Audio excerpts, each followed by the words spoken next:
శ్రీమాత్రే నమ. గురు గణేశాభ్యాం నమ. సదా లోకహితే రతః. బ్రహ్మాండ పురాణ ప్రకటన. గురువు మిథున రాశి నుండి కర్కాటక రాశిలోకి సంక్రమణము మారుతూ ఉన్నటువంటి ఈ సందర్భంలో అన్ని రాశులు, నక్షత్రాలు, జాతకులు, యావత్ హిందూ సమాజానికి అవసరమైన ఒక విశ్లేషణ జ్ఞానసింధు అందిస్తుంది. పూర్ణంగా గమనించగలరు. జూన్ 1వ తేదీ 2026 అర్ధరాత్రి దాటిన తదుపరి గురువు నవగ్రహాల్లో ఉన్నటువంటి బృహస్పతి మిథున రాశి నుండి కర్కాటక రాశిలోకి ప్రవేశిస్తూ ఉన్నారు. ఇలా 12 సంవత్సరాలకు ఒకసారి వారి ప్రయాణం పూర్తి చేసుకొని కర్కాటక రాశిలోకి వస్తూ ఉంటారు. ఇప్పుడు సంభవిస్తున్నటువంటి ఈ ప్రయాణం సుమారుగా 1 సంవత్సర కాలం కర్కాటక రాశిలో ఉండి మళ్ళీ వారి ప్రయాణం కొనసాగిస్తారు. ఇన్ని రోజులు స్వామివారు అనేక రాశుల్లో, అంటే తన స్వక్షేత్రము, తన సొంత ఇంట్లో కాకుండా అనేక ప్రాంతాలలో ఉండి, అనేక గృహాలలో ఉండి సేవిస్తున్నటువంటి అందరికీ కూడా ఆశీస్సులు ఇచ్చే ప్రయత్నం చేస్తూ వచ్చారు. కానీ గురువు తన స్వక్షేత్రము, తనకు సంపదలు, అనుగ్రహాలు తన స్వగృహంలోకి వచ్చినప్పుడు జరిగే మార్పులు భిన్నంగా ఉంటాయి. సహజంగా ఒక్కొక్క రాశికి ఒక్కొక్కలాగా ఉంటుంది.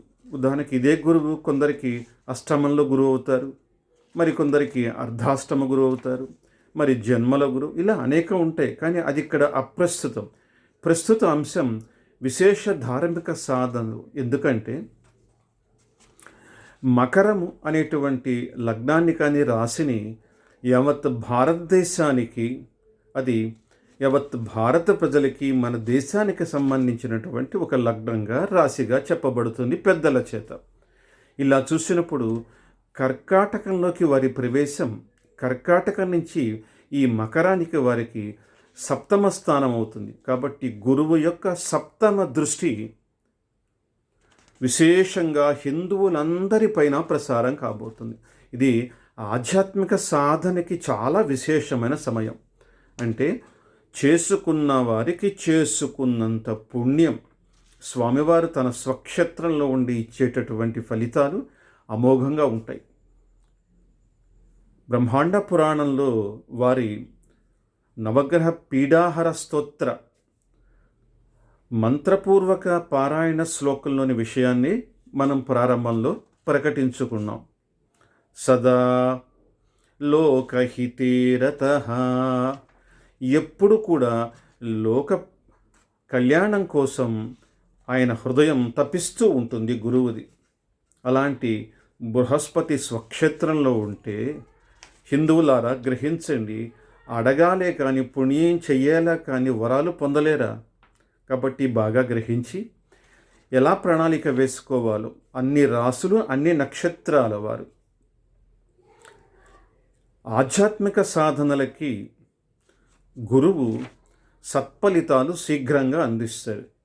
కాబట్టి అందరూ కూడా, అన్ని రాసుల వారు చేయవలసిన ప్రధాన విశేషం ఏమిటంటే దక్షిణామూర్తి స్వామి వారి యొక్క స్తోత్ర పారాయణాలు, వారి అభిషేకాలు, అర్చనలు జూన్ 1 అంటే మర్నాడు నుండి జూన్ 2 నుంచి విశేషంగా చేయవచ్చు. ఒక జూన్ 2 అనే కాదు సుమా, జూన్ 1 రాత్రి వారు మారుతున్నారు. కాబట్టి జూన్ 2 మంగళవారం మూలా నక్షత్రంతో సరస్వతి అమ్మవారి కటాక్షంతో ప్రారంభమవుతుంది. ఆ రోజు, ఆనాటి నుండి ఒక సంవత్సర కాలం, అంటే చివరి వరకు, సంవత్సరం వరకు వేచి ఉంటే ఫలితాలు పొందలేరు.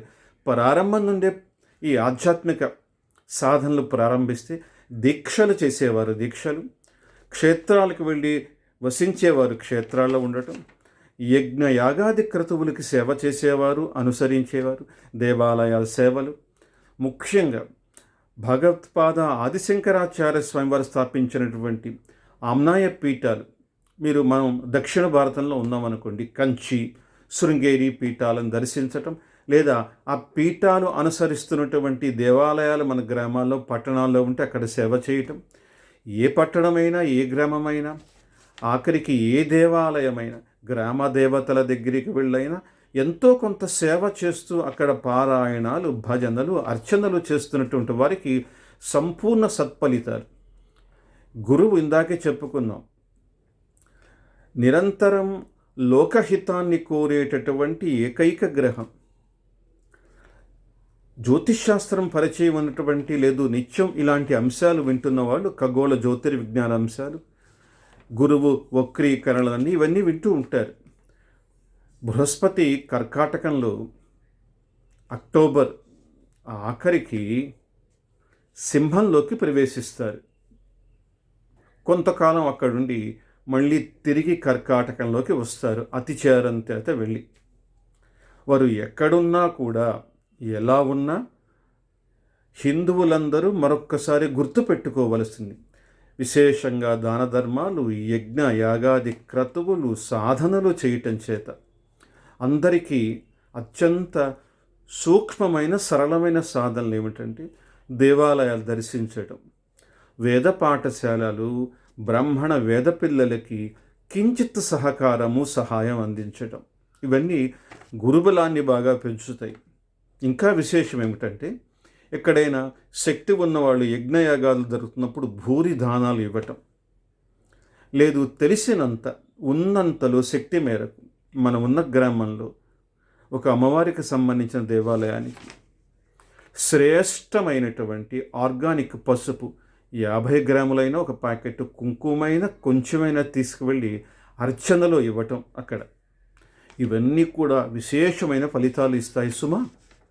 ఇక ప్రసాదాలు పెట్టడం, ప్రసాదాలకి దానం ఇవ్వటం, ఒకటేమిటి బ్రాహ్మణులకి వస్త్రాలు ఇవ్వటం, భూములు ఇవ్వటం, బంగారాలు ఇవ్వటం, ఏదైనా స్వయం పాకదానాలు అందించటం, బృహస్పతిని ఆశించి విశేషంగా శనగలని గోమాతకి నానబెట్టి ఇవ్వటం, ఇలా అనేకంగా ఆచరిస్తూ సంపూర్ణ సత్పుణ్యాలని పొందవచ్చు.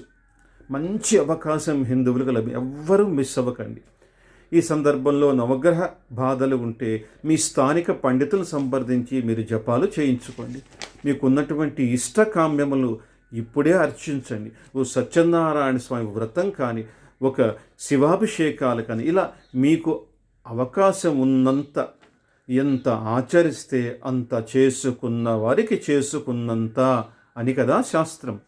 ఇక అందరూ నిరంతరం చేయగలిగిన అంశం ఏమిటంటే స్తోత్ర పారాయణాలు అందరికీ అందుబాటులో ఉన్నాయి కాబట్టి హయగ్రీవ, సరస్వతి, గురు సంబంధమైన స్తోత్ర పారాయణతో పాటు శుచిగా స్నానం చేసి ప్రథమతః గణపతిని శ్రీ గణేశాయ నమః అనేటువంటి నామంతో స్మరణ చేసి దేవాలయంలో జూన్ 2 నుండి శివాయ గురవే నమః, శివాయ గురవే నమః, శివాయ గురవే నమః, ఈ మంత్రాన్ని శివుణ్ణే గురువుగా తీసుకొని, శంకర భగవత్పాదుల్ని గురువుగా తీసుకొని ఓ శివాలయంలో ఎవరైతే విశేషంగా జపము, విశేషంగా స్మరణ చేస్తారో, ఆహా చూడండి, మరొక్కసారి గుర్తు చేస్తున్నాను, సదా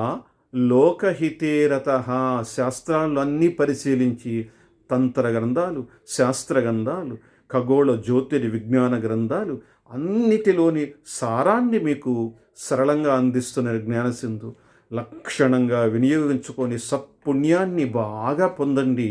రాబోయే రోజుల్లో మీకు సూక్ష్మాలు అవగాహన లేకపోయినా పర్వాలేదు, కొన్నిసార్లు గురువు వక్రీకరిస్తారు కదండి, అదేని అడుగుతుంటారు. చూడండి, కొన్ని చోట్ల ఆయన వక్రీకరిస్తే మరికొన్ని రాసులకి ఎంతో లాభం కలుగుతుంది. కాబట్టి వారు అన్ని రాసులు, అన్ని నక్షత్రాలకి కూడా క్షేమాన్ని, లాభాన్ని, పుణ్యాన్ని, వరాల్ని అనుగ్రహించటానికి మారుతున్నారు. గ్రహించి ఆచరించి తరింతురుగాక. శ్రీమాత్రే నమః.